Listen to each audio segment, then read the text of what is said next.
If you had a chance to get in there and be the person who could adjust some of the rules, maybe make some of the changes, tweak some things in sports a little, not necessarily change rules, just stuff around the games, what would it be? What would you change? What would you maybe make a little bit different that would make sports better? Let's dive down that rabbit hole.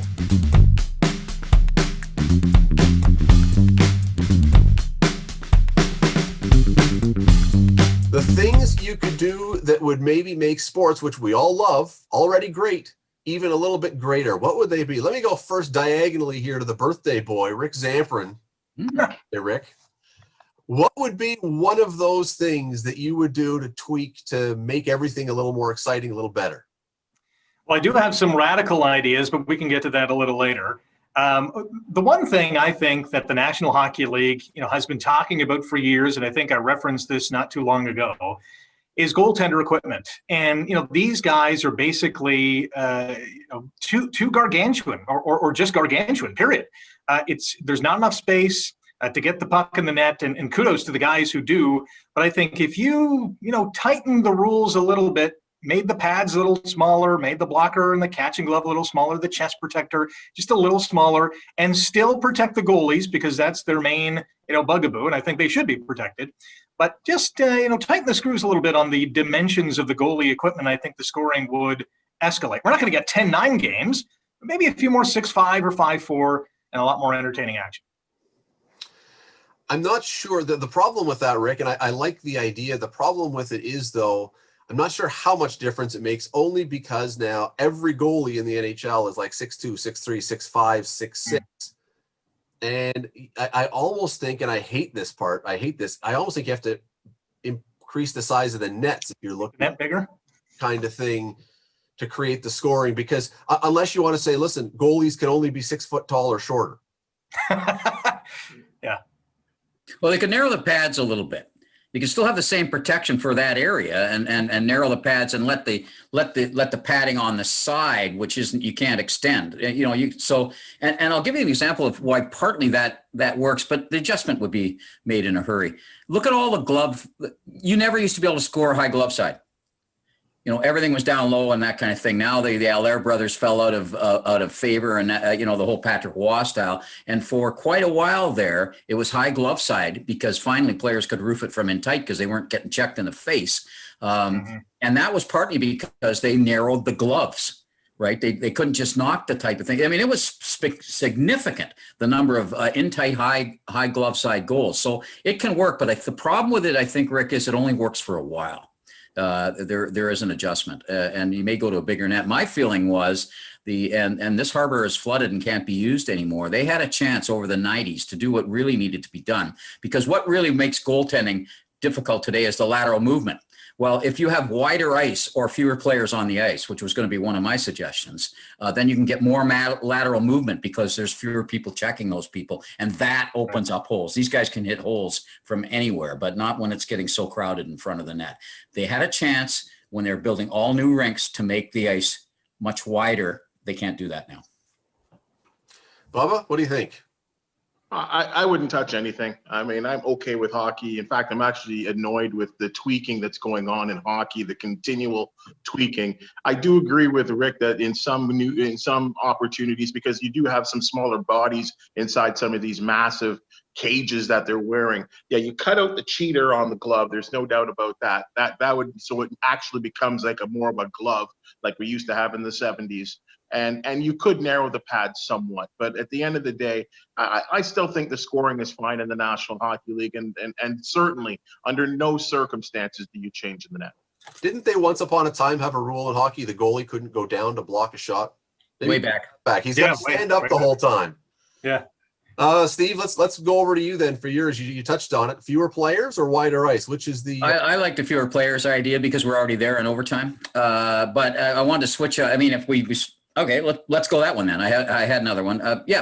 I'll say that fewer players. The overtime is exciting. Now, of course, they would make adjustments, but it's a little harder to adjust when there isn't as much room. These guys are pretty fast, 5-on-5. We're getting. You saw what some of the successful teams did. We're kind of lucky that Tampa Bay ended up winning with that kind of game that they played. It could just as easily have been Dallas. That left wing lock is back, and it's right wing lock, and It's as much of a lock as it ever was pre-2004 lockout. So Why does everyone want to change everything in hockey? Like, what's wrong with the game? There's not. I mean, I'm with Wayne Gretzky on here. I mean, is hockey my favorite sport? No, but hockey's one of the greatest games out there. The way it's played right now, and 5-on-5 is fine. I mean, the scoring is fine. It's been up a little bit from those days of the Jersey Devils and the neutral zone trap, and I think it's in a real good place right now. I don't want that. I think what we get confused a little bit here, because when those odd games, those 6-5, those 7-5 games come up, they should come up incrementally and not be the norm. And I think that's what makes them special, is when we get into these, you know, you pick up the phone and say, did you see that hockey game last night? Because that is a special thing when things get crazy and you get into these crazy 6-4, 7-5 games. That I like 3-4-3, 3-2. That's good hockey. I don't want But people see, but Bubba, people now see the overtime, especially the 3-on-3, and those minutes are wild, and everyone goes, why can't we do that for the whole game? And so that's my point. I don't know if you made that for 60 minutes. Because then it becomes an all-star game, right? And again, like anything else, if it now becomes the norm, then coaches are, first of all, pretty smart. They'll figure out some type of way to slow down the game, just like they did before 3-on-3 when it became 4-on-4. When 4-on-4 came in overtime, it was wild for the first half of the year. And then the last half of the year, when it was just 4-on-4 for overtime, people started to slow down the game. There's nuances, there's changes. Hold on to the puck, double back, go back behind the net. It changed, and it wasn't as exciting. Make it something special when you do. No more exciting than 5-on-5. No more. I don't want to see it for the whole game. I want to see two defensemen operating with the puck. So here's one of my radical ideas. It would never fly, but I would love to see it, even in the AHL or the OHL. First period, it's 5-on-5. Hockey again. Hockey. Bubba's getting mad already. First period's 5-on-5. Second period's 4-on-4, and third period is 3-on-3. I would just love to see how it would overtime work. is 2-on-2.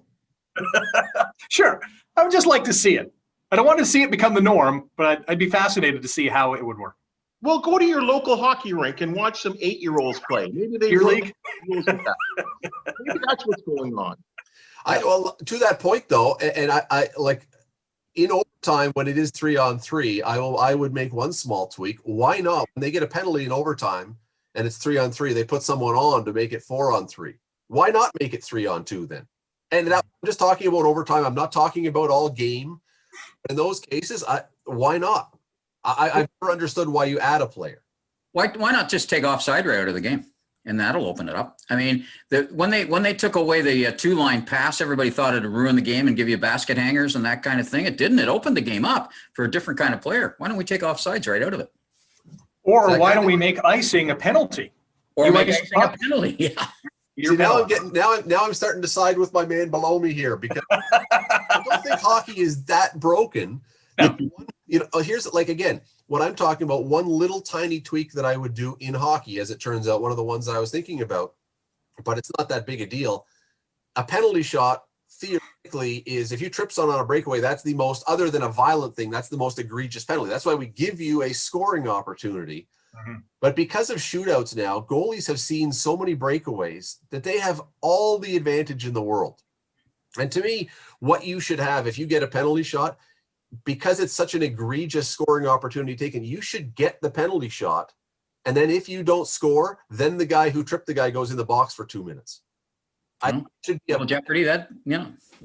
Because I think the goalies in hockey now have seen so many breakaways that you rarely score on them. It takes almost a perfect move, but that's a tiny tweak. I'm not talking about. Bubba, let's go down to you. Something that you would want to see change in sports, or not even change, but a little tweak that you would do somewhere in sports. Well, I mean, we're hammering on hockey here. Let's go to the sport that actually does need some tweaking or changing, and that's baseball. Maybe it is a little bit of a rules thing, but because I guess it really is no rule. So I guess you can look at this any way you want. In soccer, you have a maximum substitution rule. I believe in the EPL, I believe managers are allowed to make 3 changes per game. Yeah, I think there are other levels that are 5. And I would like to see the same thing for managers in Major League Baseball. And I'm not just talking about pitching changes. I'm talking about little switches in the, to different personnel, pinch hitting, pinch fielders. Exactly. You're allowed 5 changes per game. That's it. Whether it be a pitcher or anyone in the infield on a defensive basis. And that's it. And you cap the game at 5. And you run out, and that's the way it goes. That pitcher runs out of steam, so be it. I was with you until you said not just pitchers. I would be absolutely on board with that for pitchers, because those are the things that slow the game down, because they take time. You got to go to a commercial break. But if you want to throw in a pinch hitter and it changes nothing, or put a defensive replacement, I got no problem. That's a change. Limiting pitchers. That's a substitution.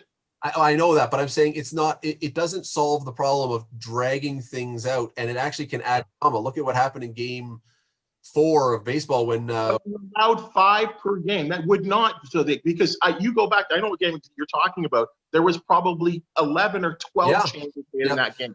But I would put the cap on pitchers. I would absolutely. I'm totally okay. I don't know about you guys on the other side. I'm totally okay with saying let's put a cap on the number of pitchers, because that's really what slows things down. And Bubba, that also. Pitchers, you know what? As soon as the guy gets in trouble, you take him out. Well, now if he's got to stay in a little longer, you're going to create more offense and more excitement too. I think an easy change. We could do this tomorrow in the World Series. Is when a relief pitcher comes in. I like Bubba's idea with the substitution limit, but when a relief pitcher comes in, he doesn't need any more warm-up pitches. He's already warmed up. He's thrown about 20 pitches in the pen. He's hot. He's ready to go. Put him in there and let's start the game again. We don't need another 2-minute timeout commercial break because they're changing a pitcher for the 11th time in the ball game. I mean, that would speed things up.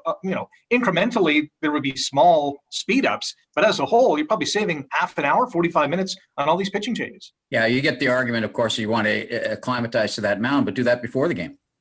They're not changing the mound during the game. So that's the difference, is you're coming from one mound to another, right, from the bullpen. That's what they say. And the other, we're not talking practicalities here, because obviously if you limited the substitutions, eventually you get smaller rosters, and the Players Association is never going to go for that. So that's a thing. I'd look at some other different things of baseball, but I'll wait for my turn on that. In terms of the pitchers, I really do think they have to limit the number of pitchers. I just have to do that. And if it comes down to every 3 weeks, you're going to have to use a position player to throw the last inning of a garbage game, then so be it. But Steve, would it reduce the number of players? And the reason I asked that is it would early. Oh, yeah. But if a pitcher now, if you say you could only use, say, 4 pitchers in a game, if that was the number, theoretically, some guys you're not going to be able to just throw him for as few pitches as he does. So he's going to need more time off between games. So you're going to now need more guys for future games, potentially. I don't know if the Players Union would freak out about it. They'll freak out about everything, but we'll see how that works. Or potentially it opens up rooms for more John Olerwoods who can both throw and play a position. So, they could do in a 7-1 game, which may go the other way given the number of home runs these days. But you might want to use him for a while before you decide to go to that other pitcher. All right, the Shohei Ohtanis of the world would love this. Yes. But I think it would force 2 things: starters to go longer in games, and managers not to have the quick trigger finger. Hey, we only got 3 more guys after this guy.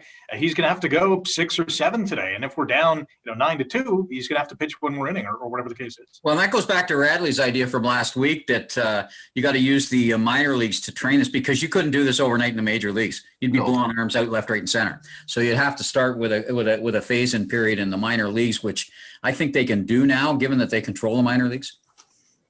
I was watching the game the other day, and there was another trip to the mound, and it was a great game, but it was just one of those things. And I thought, football quarterbacks now have earpieces from the coach that they can hear. Is there any reason pitchers couldn't have little earpieces so you don't have to have a visit to the mound? The catcher could talk to them, or could talk to them, and then you could save those trips to the mound. And the only time you come out to the mound is if it's the manager to remove you. Yeah, but those conversations between the pitchers are generally about where we eating dinner next day. It's a stall tactic. That's all it is. I'm saying take that away. Take that away. You can communicate now as you want. All it is an opportunity to settle down your pitcher, right? What are you talking about? You're not talking. We've already discussed what the next batter is all about, what his nuances are. The catcher could tell you all those kind of things. It's nothing more than a stall tactic, and it's got to go. All right, one more then. So far, Bubba's got the lead here on the idea that people seem to like. Let me throw one other that I'm pretty sure not usurp Bubba and win overall the favor, but we'll try anyway. That would be, I would narrow the goalposts in football, make field goals way harder to kick, way harder to kick. Right now, even though you may be seeing a lot of misses if you're a Buffalo Bills kicker against the Jets, I think he's missed 4 this year against the Jets now. By and large, these guys are robots now. And if there's no wind, almost always you're going to make it, or at least the vast majority of time. What is it? It's 10 yards wide now. Let's make it 6. Let's make it really hard to, or the other thing you could do, we've got the technology now, adjustable size. Based on the distance you're away, that's how wide the field goal posts are. So if you're within 20 yards, it's yards wide. If you're at 50 yards, it widens to 10 or something. But right. I would say just narrow the goalposts and make field goals way harder and make it way less likely a team wants to go for them. I think that's doable because they've already basically taken the kickoff out of the game, right? Mm-hmm. It won't be long. In the NFL. Really, it won't be long in the NFL. I mean, we like it in the CFL because our run backs are so important, and run backs are important because we have fewer downs, of course. But I don't mind that idea, and I don't think it's all that far-fetched other than the second part, which is his usual Radley stuff. Like a mechanical set on the football field. Hey, but why not? I think that's not that bad idea. Winter, but it'd be hard for us to adjust to it for a while visually, but remember how hard it was when they extended the goalpost to make them higher, to make it easier to make that call? It looked weird. It looked like scarecrows or something. People may not remember this, but the goalposts are way taller than they used to be. So if we thinned them out a little bit, it'd be a little crazy for a while. But in some other sports, those goalposts are a little, I mean, you look at Australian rules football when they got 4 goalposts. And you know, after I watched 2 games of it, I got used to it. Yeah. Well, here's another wrinkle on the field goal, because I was thinking about this too, and this is more of the the from the radical category again, is depending on how far away the field goal is, the points change. So if it's within 20 yards, it's 1 point. From 20 to 30, it's 2 points. 30 to 40, it's 3. 40 to 50, it's 4. 50 plus, it's 5 points. And I think as a coach, you might change, how you're going to go about the next down or the next series or whatever the case is, depending on, what the score is in the game. And I think that would throw in a unique wrinkle to football. Except I think you'd have to, it's not a bad idea, but you'd have to adjust it a little, again, because 50-yard field goals are not uncommon now. Mm-hmm. Make those, and 5 points for 50 plus. Man, I'm kicking it every time. Why bother going for the touchdown? Just boot the field goal at 50. But you can adjust that. Absolutely. Right. But if you're on the 20-yard line and you're down by, 3, you can't kick a field goal to tie. You got to go for the touchdown. Well, then what you do is you just take a sack.